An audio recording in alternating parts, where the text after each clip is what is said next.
So it is now my pleasure to introduce Ambassador Ido Aharoni, General Counsel since 2011. Ambassador Aharoni represents the State of Israel to communities throughout the tri-state area. He oversees Israel's public affairs activities and media relations worldwide, recognizing that the package can be as important as the message. The ambassador has launched nation branding initiatives that are vital to the public perceptions of Israel. Please welcome Ambassador Ido Aharoni.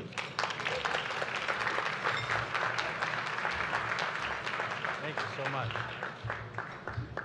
Thank you so much, John, in the first place, for pronouncing my name correctly. I know it wasn't easy, but thank you, I appreciate it. Ido Aharoni gives me a lot of grief. Many of you can imagine my first name, I-D-O.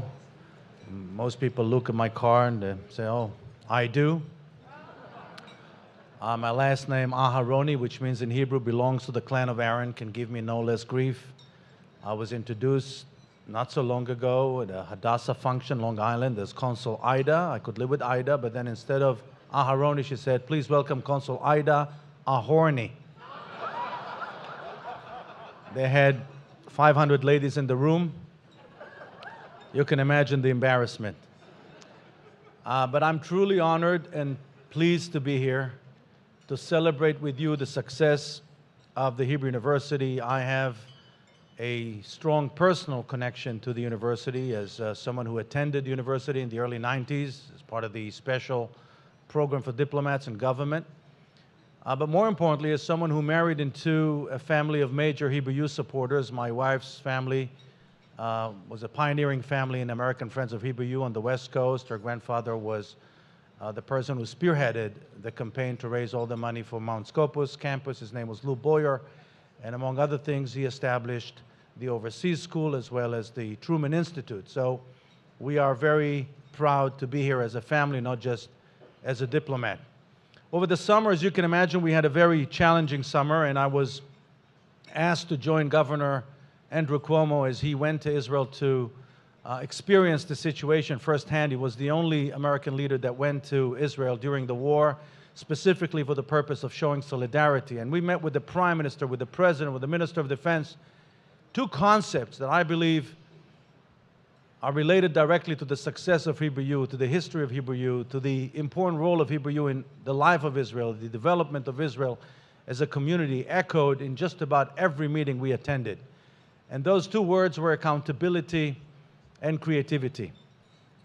Accountability begins with the permission you're given in our tradition to be self-critical, to self-reflect, to examine your own actions. Accountability is at the heart of the desire to do better, to excel, to learn, to improve.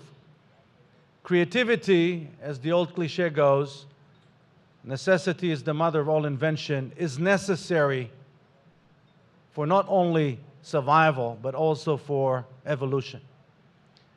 And I'm so happy that I was given this honor to say a few words on behalf of the State of Israel to my dear friend, Sir Martin Sorrell, who represents both elements, not only in his professional career, but also in the role he plays all over the world as a proud Jew, accountable and creative wherever he goes, a true friend of the Jewish people, a true friend of the State of Israel. Those of you who don't know,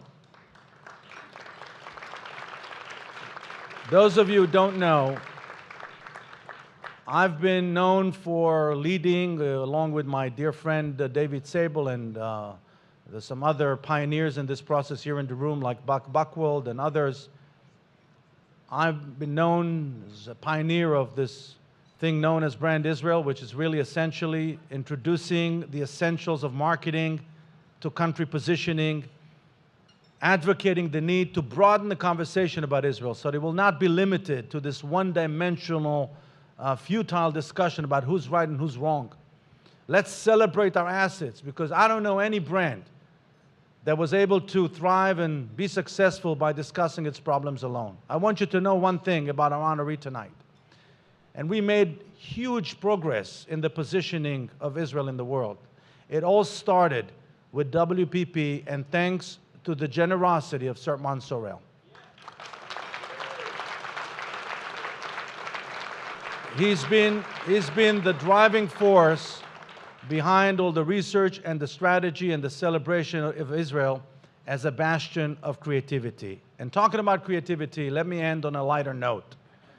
Just last week, I was asked to address a very odd audience, a group of 700 engineers in the field of telecommunications out in Long Island, and I was introduced by a professor who shared with me this amazing story about scientific discoveries in the field of archaeology. The AFHU is part of that story.